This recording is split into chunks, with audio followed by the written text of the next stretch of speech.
Hello guys, क्या हाल चाल है। तो भाई आज जो मैं आपको स्टोरी सुनाने वाला हूँ वो तो बढ़िया हाई है। तो आपने बताओ मैं कैसा लग रहा हूँ, अच्छा लग रहा हूँ ना। आज नहाया है मैंने इसीलिए। कौन है ये लोग?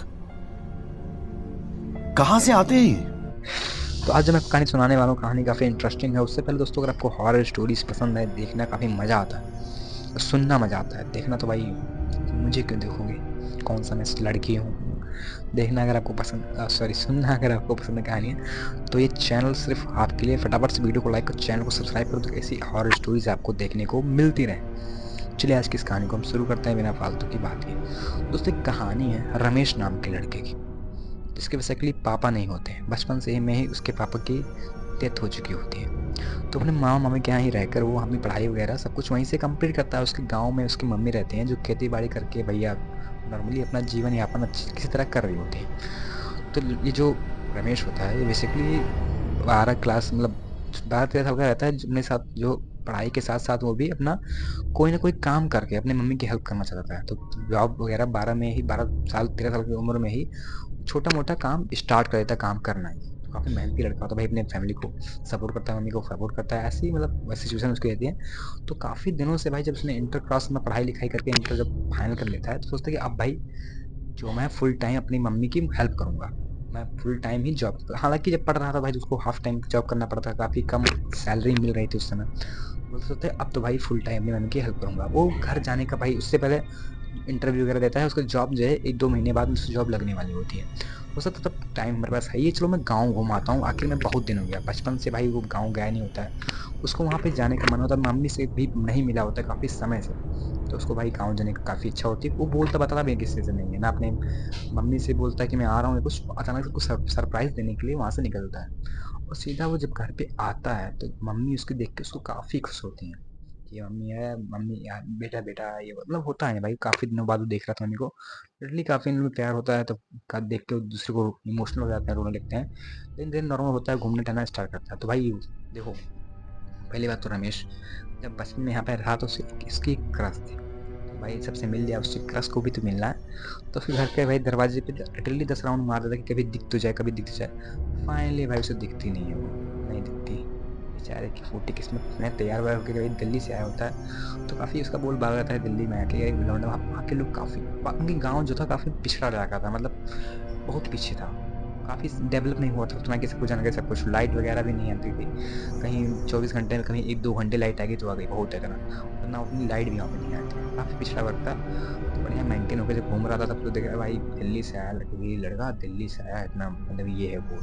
तो इस प्रकार से वो था। तो काफ़ी उसने इंजॉय करे, नहीं सुना उसकी मम्मी ने उसको बोला जाके गेहूँ पिसवा लो। बोले हाँ ठीक है। उसने कट्टा गेहूँ का यहाँ पे लगा और सिंपल सा वहाँ पे लाद के हुए उसको वहाँ पे जाने लगा, मतलब या कट्टा लाद के कि पिसवा के लाऊं। उनके अपने क्रश के घर के सामने से गुजर रहा था, तभी भाई उसकी क्रश ने उसको तब तब निकली, उसने देख लिया।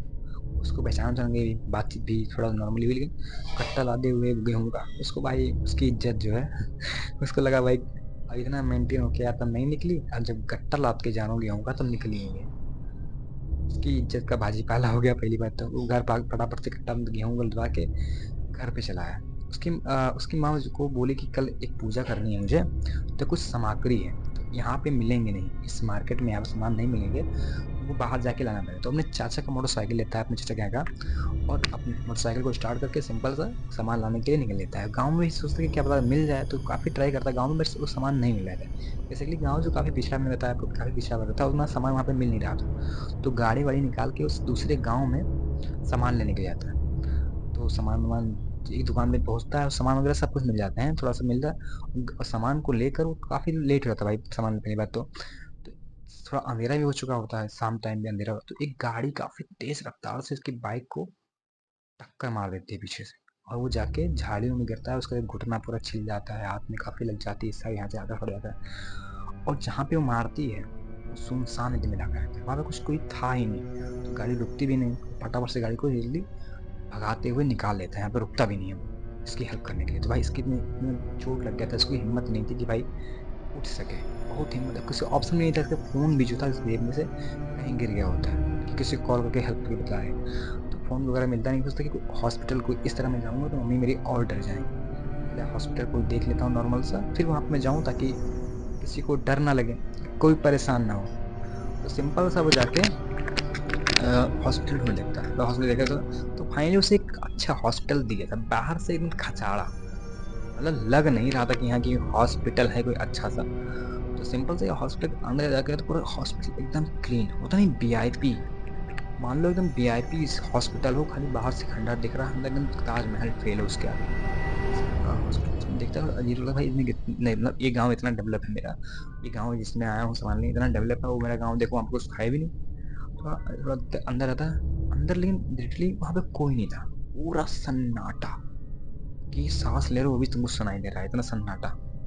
ऐसे कुछ समझ में ही नहीं आ रहा कि अगर हो गया तो आवाज आता है किसी को, कोई है, मुझे चोट लगी है यहाँ पे, मेरी हेल्प करो आके, मेरी हेल्प कर लो भाई, मुझे चोट लगी, मुझे काफी पेन हो रहा है। तो फिर मैं बोलता, कोई रिप्लाई नहीं आता। मतलब मैं बोलता कि वहाँ पे तो कोई है नहीं, मैं चलता हूँ। जैसे वो वापस रिटर्न होने के लिए वापस होता है, फाइनली जब वो वापस जाने के लिए मुड़ता है तो पीछे से आवाज आती है, रुको मैं आ रही हूँ।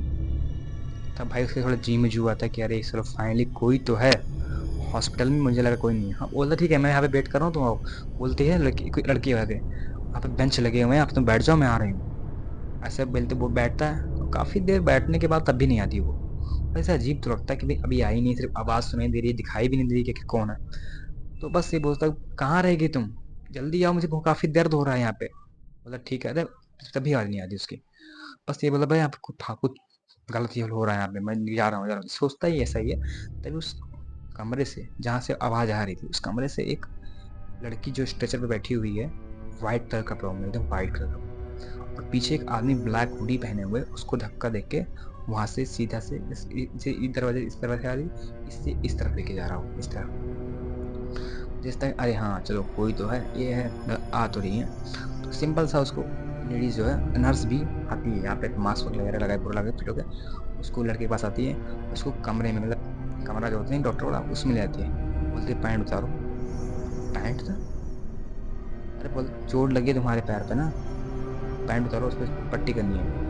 तो पैंट अपना उतारता है वो, वहाँ पे लिटरली जो उसकी जांग होती है उस पर पट्टी मरहम रुई वगैरह लगा के ऐसा कर रहे हो। थोड़ी देर बाद वो देखता है, वो लड़की जो है अब वो लिटरली उसकी जीभ से वो साफ कर रही है खून को, रुई से नहीं, जीभ से। उसकी जीभ लिटरली यहाँ इतनी बड़ी उसकी जीभ हो गई है, वो सिर्फ सट सट के साफ कर रही है। अब भाई जैसे वो देखता है, उतनी हिम्मत तो होती है, वो बस भागने जैसा फटाफट से हटा के सीधा भागने का ट्राई करता है, और देखता है रास्ते जो फ्रंट डोर है, वहीं पे वो लड़की जो बैठी हुई थी स्टेशन पे, वहाँ पे सिस्टर पे बैठी हुई है, और उसका पूरा शरीर जला हुआ है, मतलब चेहरा, फेस, उसने फेस देखा नहीं था, ढका हुआ था ना, अब फेस पूरा डेडली पूरा दिख रहा है, जो है जो व्हाइट वाला पूरा, आंखें पूरी काली हैं, पूरा चेहरा जला हुआ अजीब तरीके से पूरा। और पीछे उसके जस्ट किसी ने ऐसे हाथ ऐसे हाथ सोच लिया, किसी को हाथ रखता है उसके बीच पे, वो हाथ भी पूरा एकदम जल चुका होता है।